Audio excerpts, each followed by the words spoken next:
programa Raiz e Jornalismo Cultural de hoje entrevista o ator Luciano Caldas. Uma alegria receber você aqui, Luciano.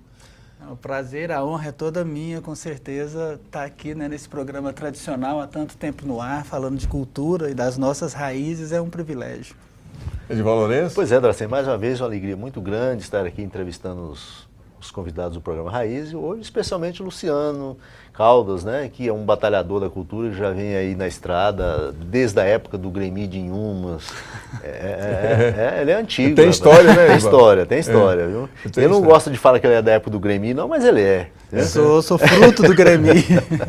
O Ranulfo lançou, um jornalista, né, lançou um livro aí sobre a música. Você está falando aí, eu lembrei do Grêmio, mas lembrei também do Comunicação, de Arthur Rezende.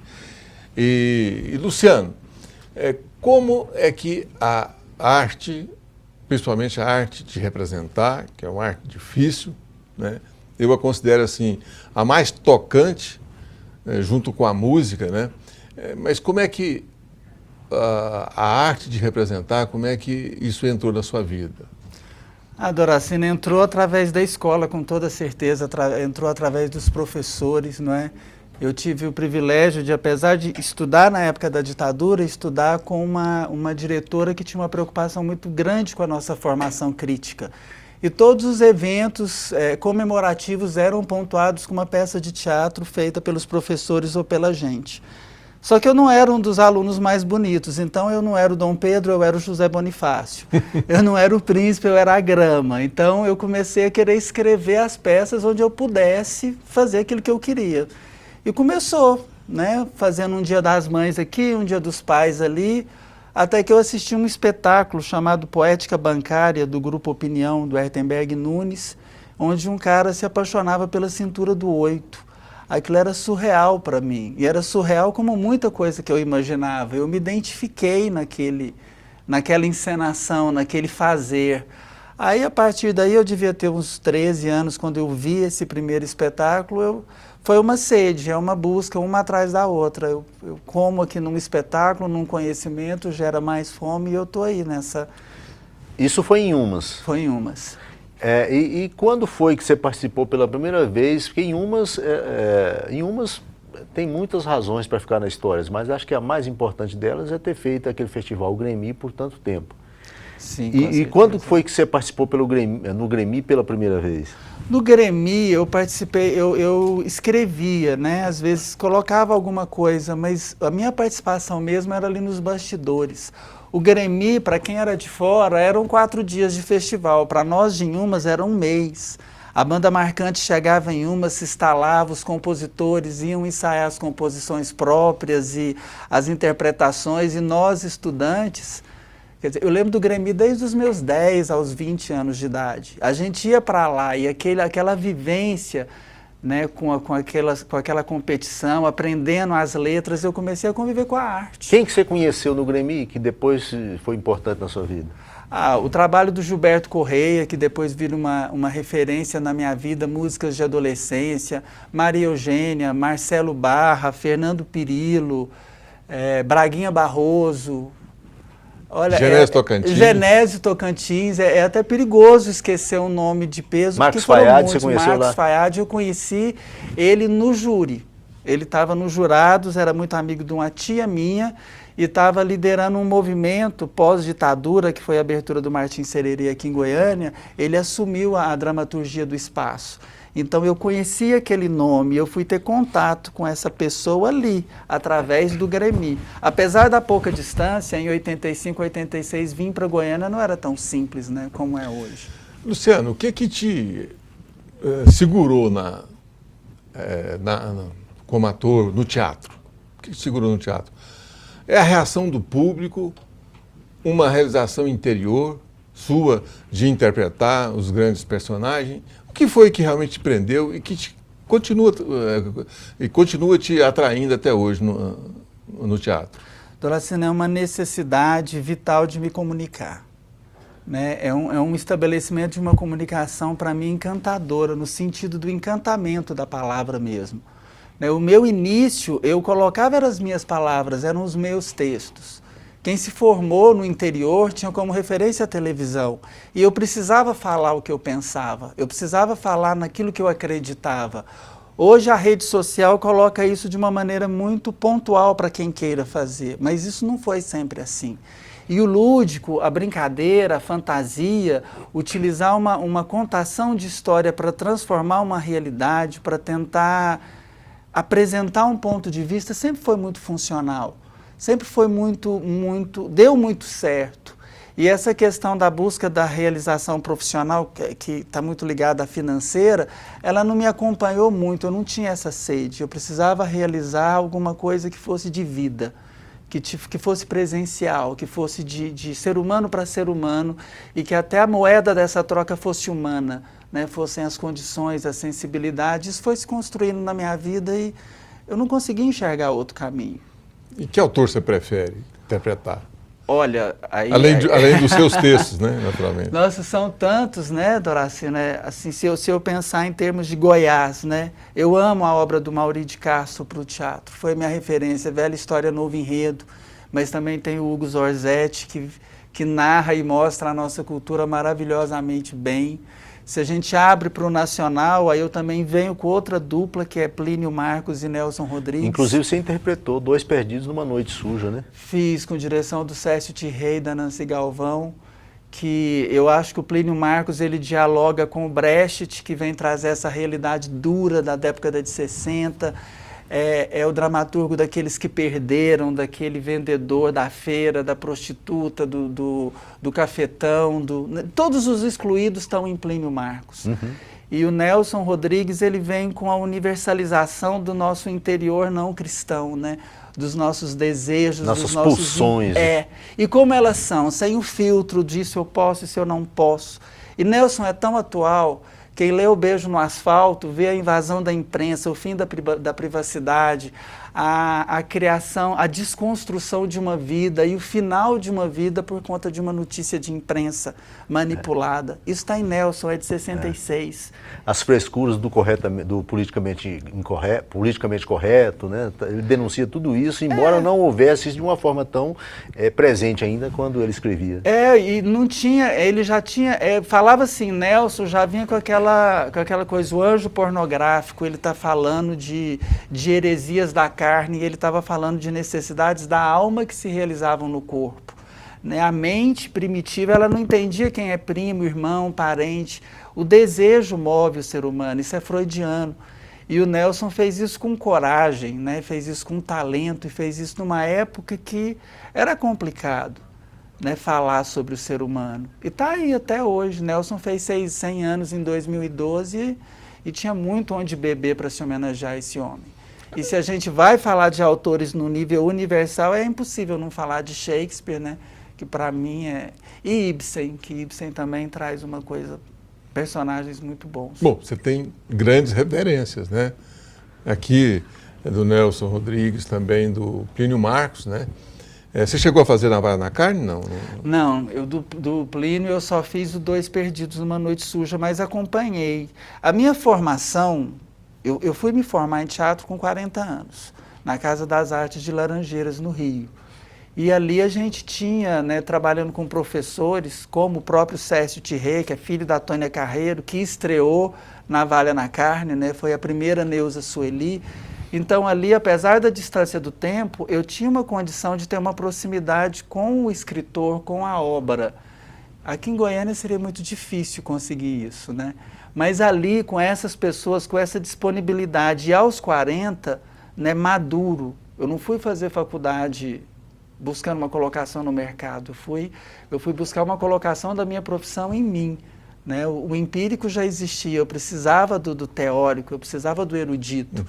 E ali conhecer Plínio, e aqui em Goiás, né, só para enriquecer, que tem uma obra do Danilo Alencar, da PUC, diretor do Artefatos, que eu assisti, meu primeiro contato com Plínio é com ele, no Balada para um Palhaço.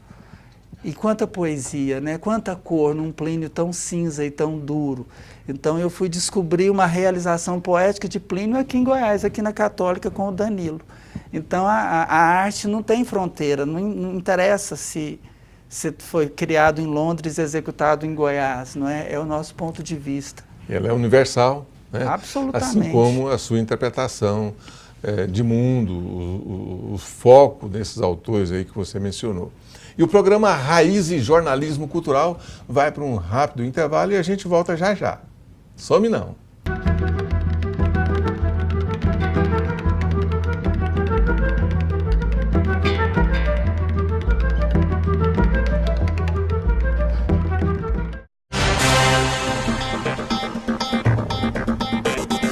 A Caixa Mágica Nico Luna funcionará de sexta a domingo, 3 dias intensos, e receberá o público como receberia num espaço cultural convencional. Pagarão ingressos e desfrutarão da arte e da beleza original do local. Seja você um criador desse espaço cultural, doando a quantidade que couber dentro do seu orçamento. Muito obrigado. O Raiz e Jornalismo Cultural de hoje entrevista o ator Luciano Caldas. Edival Lourenço? Pois é, Doracino, o Luciano, ele é um sujeito desinquieto, ele já andou por esse Brasil afora, ele atuou aqui em Umas, Goiânia, e foi para Rio Verde, Rio de Janeiro. Como é que é essa trajetória? É a trajetória da fome, né? Da fome por fazer mais coisas. Eu comecei em Umas, vim para Goiânia no meu primeiro teste. Depois surgiu essa oportunidade de eu querer continuar escrevendo e fui buscar esse espaço em Rio Verde, com a chegada da Perdigão e aquela coisa toda que muita gente migrou para lá. De Rio Verde eu fui para Portugal, eu queria muito ter uma experiência desse teatro em que se busca ajudar aquela pessoa que está na rua, né? Um teatro solidário. E lá tinha uma instituição que precisava de alguém para estar fazendo isso. Eu fui para lá fiquei 1 ano, voltei para Rio Verde. De Rio Verde acabou a administração, eu era ligado à prefeitura lá, vim para Goiânia. De Goiânia eu fui enfrentar a crise dos 40, que me anunciaram ela aos 35, e eu fui pagar, dizem que é um mico, que a gente fica querendo ser muito mais jovem. Eu fui enfrentar isso lá no Rio de Janeiro, né? Fui levar o que eu tinha juntado durante a vida lá para aprender. E no Rio eu descobri que o que eu queria não era o mercado das grandes cidades, não era aquela projeção que tanto se falava. Eu queria mesmo o teatro aqui de Goiânia, eu queria poder falar com o meu povo, queria poder falar das coisas que eu sinto, né? E voltei para cá. Bem, qual a sua sensação, Luciano, depois que você termina de interpretar uma peça, depois que você conclui aquele trabalho, que o público levanta e aplaude?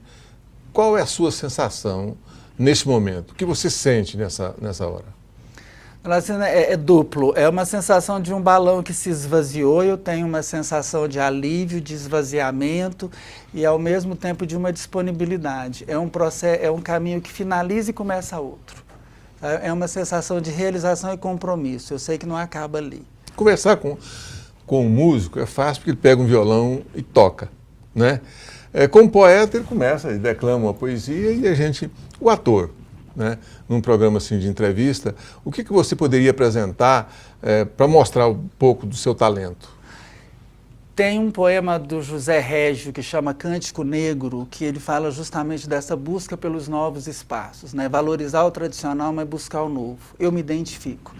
E ele diz assim: vem por aqui, dizem-me alguns, com os olhos doces, estendendo-me os braços e seguros de que seria bom se eu os ouvisse quando me dizem, vem por aqui. Eu olho-os com os olhos laços, e há nos meus olhos ironias e cansaço. Eu cruzo os braços e nunca vou por aí. Essa é a minha glória, é criar desumanidades, é não seguir ninguém. Porque eu vim ao mundo com o mesmo e sem vontade com o que eu rasguei o ventre da minha mãe. Não. Eu não vou por aí. Se é o que busco saber, nenhum de vós respondes. Como, pois, sois vós que me dareis ferramenta, machado e coragem para derrubar os meus obstáculos? Corre em vossas veias o sangue velho dos avós, e vós amais o fácil. Eu amo o longe e a miragem, os rios, as torrentes, os desertos. Ide! Tendes estradas, tendes leis, tendes juízes, tendes mapas, tendes constituição. Eu tenho a mim e a minha loucura, que eu ergo como um facho na noite escura e sinto sangue, suor e cântico nos lábios. Deus e o diabo me guiam, ninguém mais. Todos tiveram pai, todos tiveram mãe. Eu que não principio e nem acabo. Eu sou filho do amor que há entre Deus e o diabo, e que não me peçam piedosas intenções, que não me peçam definições. A minha vida é um átomo a mais que se criou, é uma onda que se alevantou.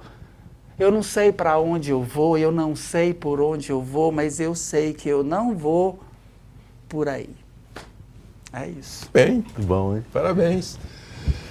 Tem uma sensação, isso é muito pessoal, da vida do ator, né? Que eu considero assim, uma das artes mais importantes e que toca as pessoas como a música também toca. Mas a impressão que eu tenho do ator é que ele é solitário, e que ele... isso é uma impressão só, não sei de onde veio, talvez, das primeiras coisas que eu vi nessa área, mas fica isso. O ator é um solitário em busca do texto adequado para a sua vida, ou para a sua interpretação, ou para a sua arte, para a sua ficção? Doracina, eu acho que é um ponto de vista, né? Grotowski define o teatro como a arte do encontro. É um encontro de solitários, com toda certeza, mas que estão juntos. O teatro é um organismo que nunca se pode fazer sozinho. O que eu busco, eu só posso falar por mim, na busca de personagens, são autores que tenham dito aquilo que naquele momento da minha vida, a minha vivência me leva a me identificar. Hoje, na maturidade do que eu tenho, né, eu faço agora, ano que vem, 30 anos que eu venho lidando com o teatro. Então, por um tempo, foi quem me chamasse para fazer o que me oferecessem. Hoje eu busco, assim, na literatura, o personagem que eu gostaria de dizer e com qual enfoque. Eu acho que dá para ter essa autonomia. Mas o solitário, não. Sabe, eu acredito que se não for a presença do outro, não for a noção que o outro me dá de mim mesmo, eu não tenho como ter conflito. E dramaturgia sem conflito, ela não existe. E ator sem dramaturgia, para mim, ele fica mudo. Para mim, porque tem muitas pessoas que defendem o ator longe do texto. Né? Eu falo da minha percepção, do ofício de ator. Você fez recentemente uma apresentação de um texto de um autor bem jovem, né? O Voltando para Casa? Isso. Faço, ainda continuo fazendo, pretendo continuar fazendo. Apesar de jovem, o Arthur tinha uma maturidade muito grande nas emoções que ele descrevia e sentia e numa forma muito exata de descrever essas emoções. Então é um caminho que, independente de eu ter 40, 60, talvez se eu tivesse 20, a idade dele, eu não conseguisse alcançar o que ele alcança com o que ele expõe. Eu precisaria ter mais estofo para poder alcançar. Eu acredito que a idade do poeta não tem muito a ver com a maturidade do que ele escreve. E me enriquece muito fazer esse trabalho do Voltando para Casa. Como é que está sendo a recepção, a receptividade do público diante desse espetáculo que você está fazendo? Com o texto do Arthur, que era um jovem muito novo. É muito forte, porque ele sempre é apresentado numa situação muito diferente. Esse trabalho não se comunica com nenhum outro que eu tenha feito. Eu nunca fiz nada de alguém que eu conhecesse e não estivesse mais aqui, na presença da família, dos amigos, né? Então isso tudo cria um contexto muito diferente. E quando eu saio, geralmente eu finalizo uma dinâmica que vem inteira. Então eu vou me abastecendo durante a dinâmica, na hora da apresentação existe aquele esvaziamento que eu falei, e quando eu olho para as pessoas, elas estão vazias também. Elas estão ali num momento de perplexidade, num momento de catarse, e fica faltando, eu não sei te definir. Talvez a sede, a fome por encontrar essa resposta me faça ainda continuar com esse trabalho. E o programa Raiz e Jornalismo Cultural volta já já.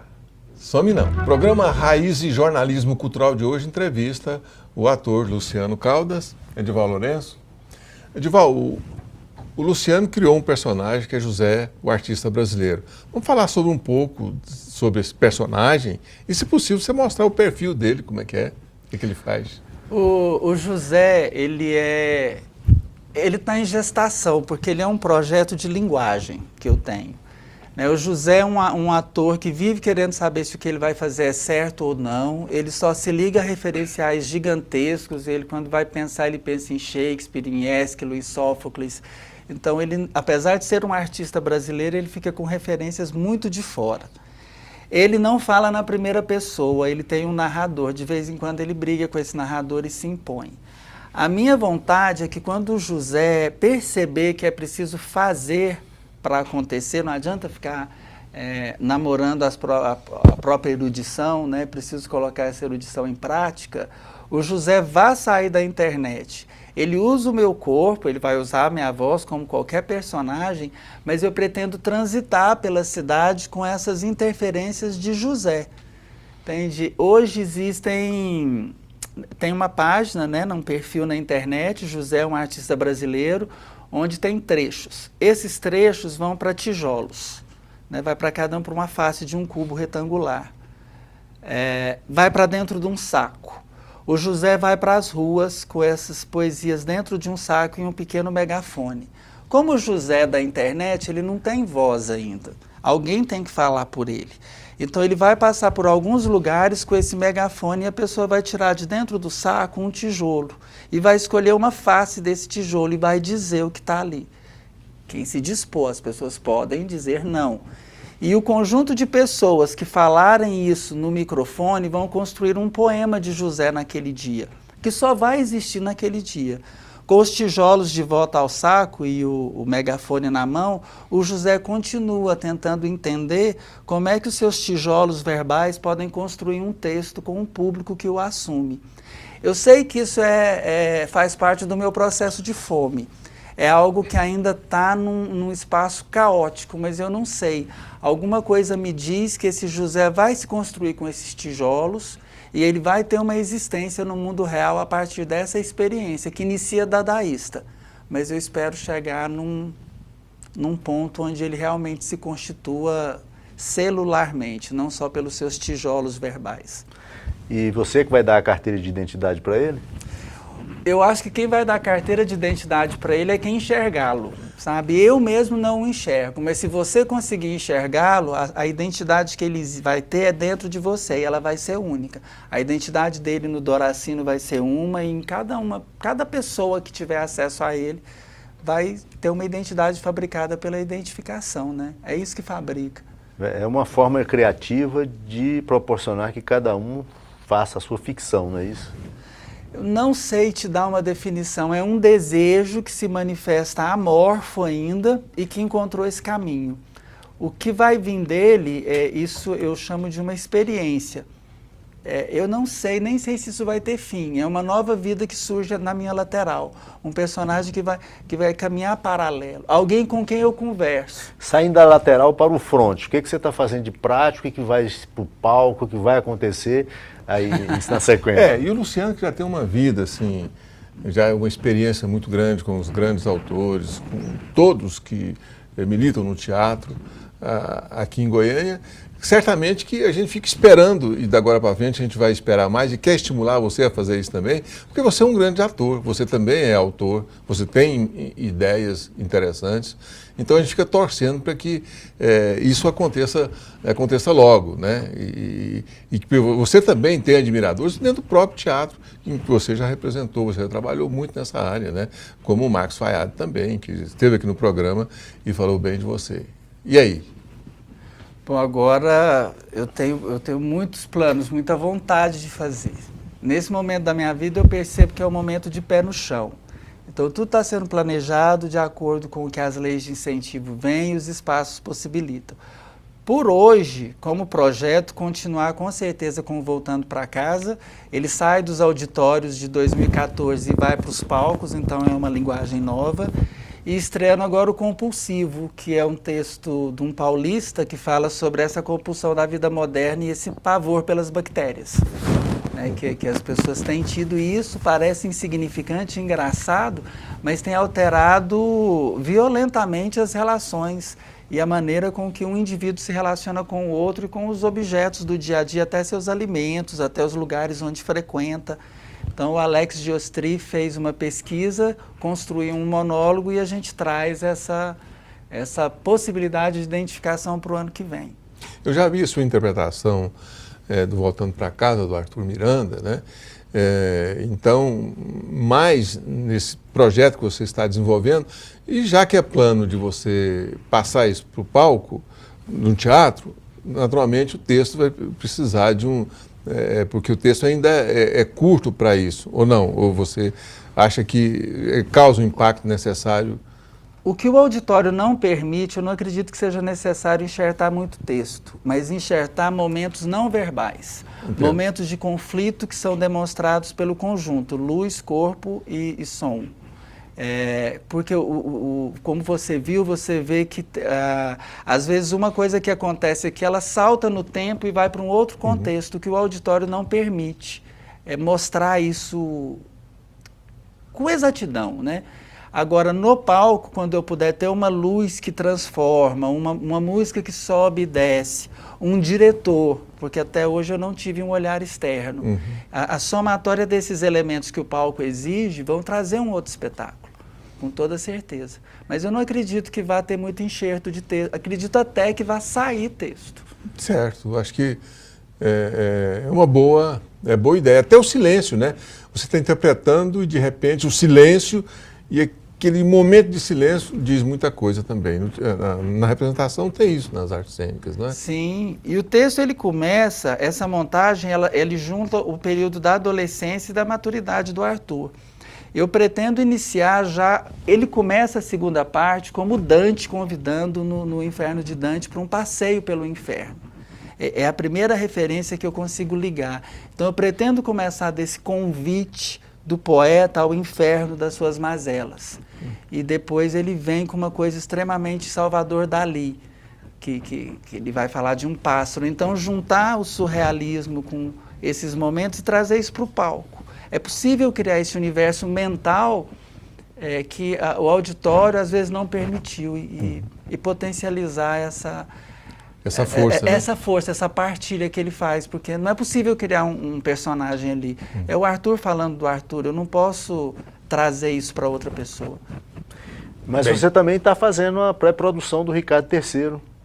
Sim, isso é um projeto que envolve 3 anos. Eu comecei a pesquisa no ano passado. Nosso Ricardo III dialoga com as ditaduras sul-americanas. Vem agora para esse ano, para o período de leis de incentivo e captação, é preciso saber se ela vai passar. E 2016, montagem e execução, Shakespeare faria 450 anos. Então o mundo está se mobilizando e eu quero participar. Maravilha. Muito obrigado pela entrevista. Obrigado. Agradeço a sua presença aqui no programa. O programa Raiz de Jornalismo Cultural com Luciano Caldas. Obrigado. Muito obrigado. Ótimo. Edivaldo Lourenço, Darcy, mais uma vez, uma satisfação muito grande estar aqui entrevistando os convidados do Raízes, hoje o Luciano Caldas, esse ator, esse militante da cultura, né? Obrigado, Luciano. E obrigado a você de casa, que você tenha uma ótima semana. E a gente se vê no próximo programa. Até lá. Some não.